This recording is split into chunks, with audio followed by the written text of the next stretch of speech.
तो दोस्तों आप सभी का बहुत बहुत स्वागत है हमारे चैनल जोश ट्रेडर्स पे।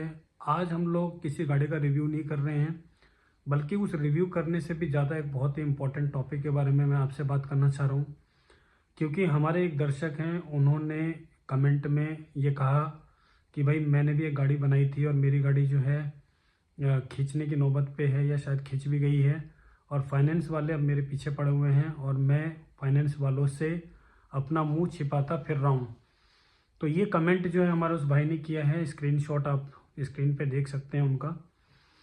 तो भाई ये जो मुद्दा है कि भाई हम गाड़ी फाइनेंस पे लेते हैं और किसी वजह से अगर हम उसका पेमेंट नहीं कर पाते हैं तो गाड़ी जो है खींचने की नौबत पे आ जाती है, हमारी सिविल जो है डाउन हो जाती है।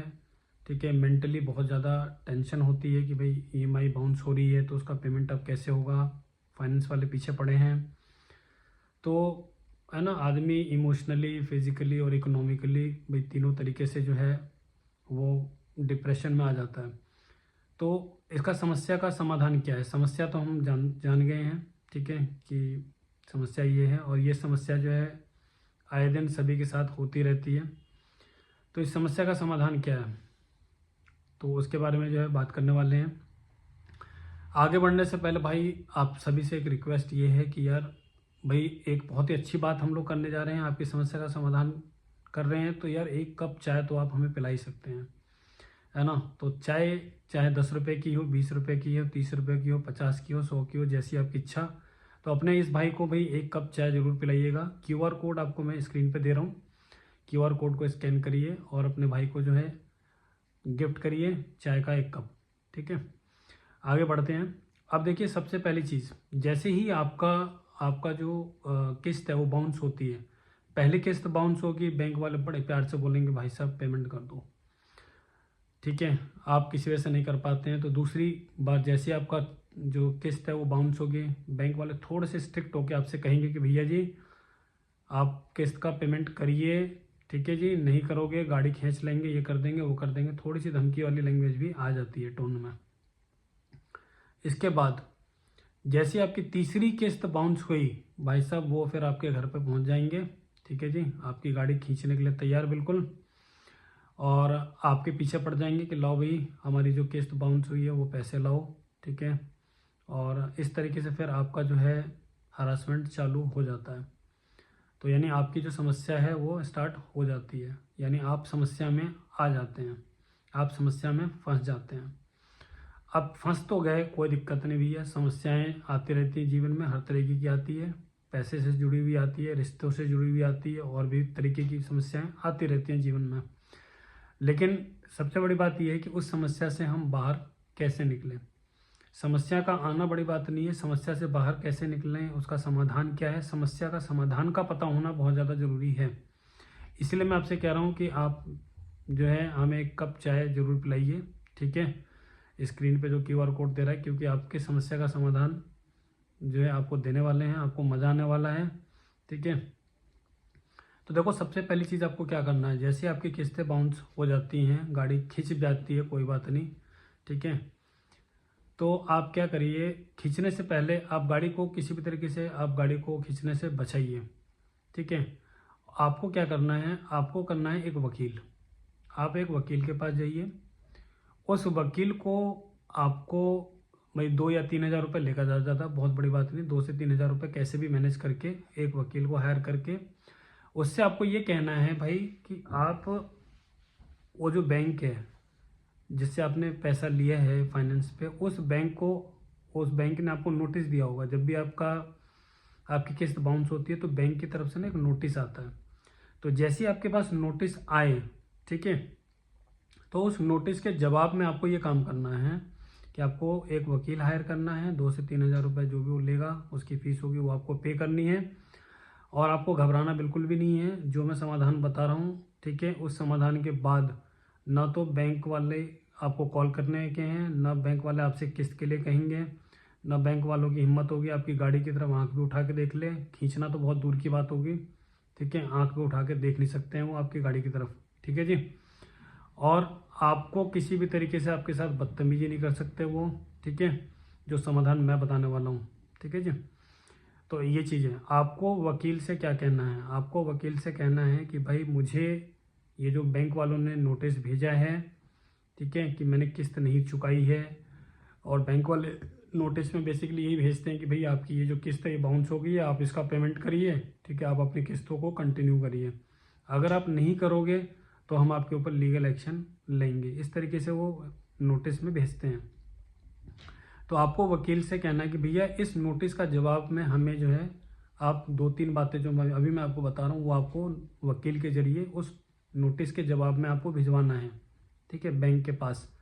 तो बैंक का जो एड्रेस होता है, बैंक आप देखना, बैंक का जो नोटिस जिस भी एड्रेस पे आया है उसी एड्रेस पे आपको उसका जवाब जो है बैंक को भेजना है, ठीक है। और क्या भेजना वो तो मैं आपको बता ही रहा हूँ, लेकिन उससे साथ साथ और आपको क्या ध्यान रखना वो भी बता रहा हूँ। आपको क्या करना है कि आपको इसकी क्योंकि आप डाक से भेजेंगे तो आपके पास जो है आप पोस्ट इससे भेजिएगा, इंडियन पोस्ट से जो आप भेजेंगे इसका प्रूफ भी आप अपने पास रखिएगा, ठीक है। जब ये डिलीवरी हो जाती है पोस्ट तो आप ऑनलाइन इसका जो है डाउनलोड कर लीजिएगा कि ये डिलीवरी हो चुकी है। तो अब आपको वकील को कहना है कि भाई आप नोटिस के जवाब में लिखिए। तो 3 बातें आपको बेसिकली बैंक से पूछनी है, ठीक है, उस नोटिस के जवाब में। बैंक से आपसे ये पूछना है, सबसे पहली जो चीज़ आपको बैंक से पूछनी है उस नोटिस के जवाब में वो ये है कि बैंक से पूछना है कि भाई आपने क्या हमें पैसे दिए थे या नहीं दिए थे, ठीक है। अगर आपने हमें पैसे दिए थे तो आप हमें उसका प्रूफ दे दो, क्योंकि आपने तो हमें पैसे दिए ही नहीं, आपने हमें पैसे नहीं दिए हैं। अगर आपने दिए हैं तो आप अपनी बैलेंस शीट हमें दिखा दीजिए, ठीक है जी। बैलेंस शीट में, बैंक की बैलेंस शीट में आप बैंक कभी भी आपको अपनी बैलेंस शीट नहीं देगा। क्यों? क्योंकि बैंक वालों का जो हिसाब किताब होता है भाई वो कुछ इस तरीके का होता है कि मान लेते हैं बैंक के पास अगर 100 रुपये हैं, 100 रुपये में से मान लेते हैं मैंने बैंक से लोन ले लिया 40 रुपये का, तो यानी 40 रुपये मेरे पास आ गए, बैंक के पास 100 रुपये थे, तो 100 में से 40 रुपये बैंक ने अगर मुझे दे दिए तो बैंक के पास तो 60 रुपये बचे। यानी बैंक की जो बैलेंस शीट है उसमें तो 60 रुपये होने चाहिए बचे हुए में, ठीक है। और उसमें मेंशन होगा कि भाई 40 रुपये मैंने राजीव को दे दिए हैं। लेकिन ऐसा बैंक के स्टेटमेंट में नहीं होता। बैंक जो भी पैसा मुझे लोन पे देगा वो एक तरह से बैंक के लिए एसेट है, यानी संपत्ति के तौर पे बैंक उसको देखता है, ठीक है। तो बैंक अपने खाते में दिखाएगा कि 100 रुपये तो थे प्लस 40 रुपये जो मैंने राजीव को दिए तो 40 ऐड कर लेगा, यानी बैंक अपनी बुक्स में दिखाएगा 140, ठीक है। यानी कि बैंक अपने में दिखाएगा कि भाई मेरे पास अब 140 हैं, ठीक है ना। तो वो इस तरीके से बैंक दिखाता है।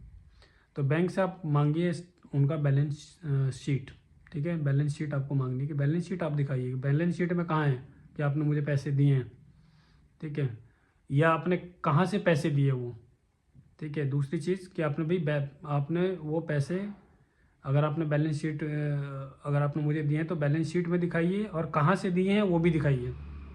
तो ये तो होगी पहली बात, ये तो हो गया पहला पॉइंट जो आपको पूछना है बैंक से कि आपने मुझे पैसे अगर दिए हैं तो मुझे उसका प्रूफ दीजिए कि अपनी बैंक की अपनी जो बैलेंस शीट है वो पूरा दीजिए मुझे, और दिखाइए कि आपने मुझे कहाँ से पैसे दिए। ये तो होगी पहली बात जो कि आपकी पूछनी है। दूसरी बात जो आपको पूछनी है वो पूछनी है कि अगर आपने मुझे पैसे दिए हैं, अब बैंक कहेगा कि भाई हमने तो तुम्हें दिए हैं, ठीक है, तुम क्यों मुकर रहे हो, तुम तो झूठ बोल रहे हो। तो फिर आप उनसे पूछिए दूसरा सवाल कि अगर आपने चलो दिए तो क्या वो पैसे असली थे या नकली थे, ठीक है। आप मुझे केवल इतना बताइए कि पैसा असली था या नकली था। अगर तो बैंक कहता है कि पैसा असली था तो भी बैंक फंसता है, और अगर कहता है बैंक की नकली था तो भाई फंसेगा ही फंसेगा, ठीक है। तो बैंक इन दोनों ही कंडीशन में चाहे कोई भी जवाब दे, चाहे वो कहे कि हाँ मैंने असली पैसा दिया तो भी फंसेगा, और कहे कि मैंने पैसा दिया तो नकली तो इलीगल है ही है, तो बैंक तो फंसेगा ही फंसेगा। तो इसका जवाब भी बैंक आपको नहीं दे पाएगा, ठीक है जी। तीसरा आ जाते हैं तीसरी बात ये है दोस्तों कि जब भी आप लोन लेते हैं या फाइनेंस कराते हैं गाड़ी का ना, तो वहाँ पे आप भाई एक बहुत 4-5 पन्नों की 10 पन्नों की जो है आपसे टर्म एंड कंडीशंस पे पेपर साइन वाइन करवाए जाते हैं, ठीक है। तो धड़ाधड़ आप जो है आंख बंद करके पेपर पे साइन मार देते हैं। तो भाई उसमें बहुत सारी टर्म एंड कंडीशंस होती हैं, तो मुझे नहीं लगता कि भाई कोई भी उन टर्म्स एंड कंडीशंस को पढ़ता है, और शायद आपने भी नहीं पढ़ा है और आपने वैसे ही साइन कर दिया। अब क्या है कि बिना टर्म कंडीशंस को समझे, या अब ये बैंक की जिम्मेदारी होती है कि वो टर्म एंड कंडीशंस आपको समझाए, एक एक टर्म कंडीशंस को अच्छे से समझाए, आपको समझ में आने के बाद आप उस पर साइन करेंगे। ठीक है, ऐसा नियम है कि बैंक की जिम्मेदारी है कि बैंक आपको टर्म एंड कंडीशन समझाए और इसके बाद ही आपसे पेपरों पे साइन करवाए।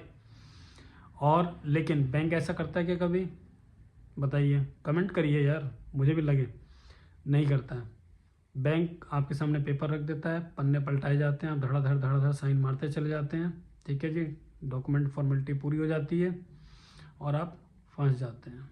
ठीक है, तो आपको यानी तीसरी जो बात आपको बैंक से कहनी है वो ये कहनी है कि भाई मेरे को टर्म एंड कंडीशंस नहीं समझाई गई और मेरे से साइन करवा लिए गए हैं। ठीक है, और जिसकी वजह से मैं पूरी बातों को नहीं समझ पाया। ठीक है, तो यानी कि जब आपने बिना समझे उस पर साइन कर दिया, इसका मतलब एक तरह से वो कॉन्ट्रैक्ट जो है इनवैलिड हो गया। बैंक के बीच में और आपके बीच में जो भी वो एग्रीमेंट हुआ पैसे को लेन देन को लेके कागजी रूप में, अगर आपने बिना सोचे समझे अपनी कंसेंट दे दी जाने, ठीक है, तो वो कॉन्ट्रैक्ट एक तरह से इनवैलिड है। ठीक है, यानी कि आपने जो भी पैसा लिया वो एक तरह से समझ लो वो इलीगली हो गया। ठीक है भाई, तो बैंक ने एक तरह से समझो तो धोखाधड़ी करके आपको पैसे दिए और अब आपको मेंटली हरास कर रही है, एक तरह से हम कह सकते हैं इस बात को। ठीक है, अब बात आ जाती है भाई पैसा लीगल या इलीगल है या नहीं है, वो वाली बात मैं आपको और बता देता हूँ। क्या होता है, देखो बैंक के पास एक ना स्पेशल, बैंक को एक अधिकार दिया हुआ है कि बैंक के पास अगर मान लो 100 करोड़ रुपए है तो वो उसका 10 गुना यानी 1000 करोड़ रुपए तक का लोन बैंक दे सकती है। भाई बैंक की आमदनी होती कैसे है, बैंक की आमदनी होती है ना ब्याज से पैसा कमाती है बैंक। तो अब बैंक के पास है 100 करोड़ रुपए, बैंक आपको 10 गुना, मतलब उसको अधिकार है कि वो 10 गुना ज़्यादा पैसे जो है लोन पे दे सकती है, यानी कि बैंक 1000 करोड़ दे सकती है। अब बैंक के पास जो 100 करोड़ रुपए हैं, ऐसा कहा जाता है कि वो जो 100 करोड़ रुपए हैं उसके पीछे सोना है, यानी बैंक उतने पैसे छाप सकता है जितना भाई गोल्ड उसके पास रिजर्व में है। लेकिन बैंक को ये स्पेशल पावर है कि वो 10 गुना जो है लोन दे सकता है, यानी बैंक के पास 100 करोड़ है और उसने 1000 करोड़ दे दिया, तो 100 करोड़ तक का तो जो पैसा है वो तो ठीक है, चलो असली मान लेते हैं। लेकिन जो 900 करोड़ रुपए हैं जो वो बैंक लोन के तौर पे बांटेगा, उसके पीछे तो सोना नहीं है। अब उसके पीछे सोना नहीं है तो क्या वो पैसा असली है या नकली है, आप मुझे बताइए। और अगर वो पैसा नकली है तो यानी इसका मतलब क्या है कि बैंक ने आपके साथ फ्रॉड कर दिया। ठीक है ना, अब बैंक ने अब आपके साथ फ्रॉड कर दिया है तो भाई जाहिर सी बात है आपकी तो कोई जिम्मेदारी नहीं बनती अब पैसा वापस देने की। ठीक है ना, ये चीज़ें।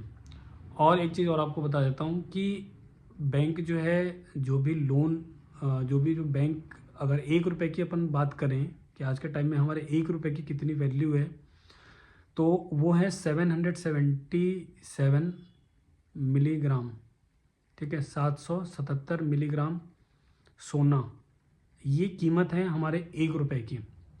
तो अगर किसी भाई को ये जांचना हो कि भाई हमारा जो आपकी जेब में पड़ा हुआ रुपया है, 10 रुपये, 20 रुपये, 100 रुपये, 50 रुपये, 1000 तो कह रहा ही नहीं, 500 तक है, तो ये जो पैसा आपकी जेब में, जो नोट आपकी जेब में है, ये असली है या नकली, अगर ये आपको जानना है तो आप एक काम ये कर सकते हैं, बैंक में जाके आप एक एप्लीकेशन लगाइए कि भाई मेरा ये जो नोट है इसके बदले में रखा हुआ जो सोना है, क्योंकि बैंक तो नोट छापता है सोने के बदले में, बैकअप में सोना होता है वो उन नोटों के बदले में, वरना नोट की अहमियत क्या है, नोट तो एक कागज़ का टुकड़ा है, उसकी अहमियत यही तो है कि भाई उसके पीछे कुछ रखा हुआ है, यानी सोना रखा हुआ है बैंक के पास, रिजर्व बैंक ने रखा हुआ है अपने में, रिजर्व में। तो अगर वो नोट अगर आप बैंक में ले जाते हैं और उनसे कहते हैं कि भाई मुझे अपने इस नोट के बदले में मुझे सोना चाहिए, तो बैंक का क्या जवाब आएगा आप खुद देख लीजिएगा, आपको समझ में आ जाएगी सारी कहानी। ठीक है, कई सारे हमने एप्लीकेशंस हम ऑलरेडी लगा चुके हैं बैंक में। ठीक है, आज तक हमारे पास तो भाई किसी का जवाब आया नहीं कि आप अपना पैसा जो है ले जाओ। ठीक है जी, तो आपको समझ में आ गई बात। तो मैं लास्ट में सम अप कर देता हूँ, लेकिन फिर से आपको मैं याद दिला देता हूँ भाई, इतनी अच्छी बात मैं आपको बता रहा हूँ तो 1 कप चाय आप मुझे ज़रूर पिलाइएगा, ठीक है जी। स्क्रीन पे आपको QR कोड मेरा दिखाई दे रहा है, इसको स्कैन करिए और मेरे को जो है आप जो है, ठीक है ना, सपोर्ट ज़रूर करिए। तो भाई रिपीट कर देता हूँ, आपको वकील से हेल्प लेनी है। वकील को बोलना है कि नोटिस का जवाब में आपको 3 बातें बैंक से पूछनी है। पहली बात आपको पूछनी है कि भाई जो पैसा अगर उन्होंने हमें दिया तो वो कहाँ से दिया, उसका सबूत दीजिए। यानी बैलेंस शीट जो है बैंक अपनी प्रेजेंट करे, हमें दिखाए कि उसने हमें पैसा कहाँ से दिया, अगर दिया तो कहाँ से दिया। दूसरा चीज़ जो आपको पूछनी है वो ये पूछनी है कि भाई अगर आपने दिया है पैसा तो वो पैसा असली था या नकली था, ये आपको जवाब मांगना है बैंक से।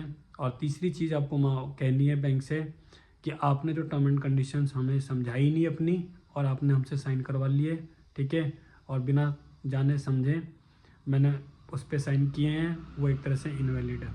ये 3 बातें आपको अपने वकील से लिखवानी है फॉर्मल तरीके से, कानूनी भाषा में। वकील इन बातों को लिखेगा और लिखने के बाद बैंक को भेजेगा, ठीक है। इसके बाद फिर क्या होगा सीन वो भी बता देता हूँ। इसके बाद फिर बैंक क्या है कि बैंक आपसे जो है उलझने आ जाएगा, ठीक है जी। कहेगा कि नहीं भाई हमने तो ऐसा कुछ किया नहीं है।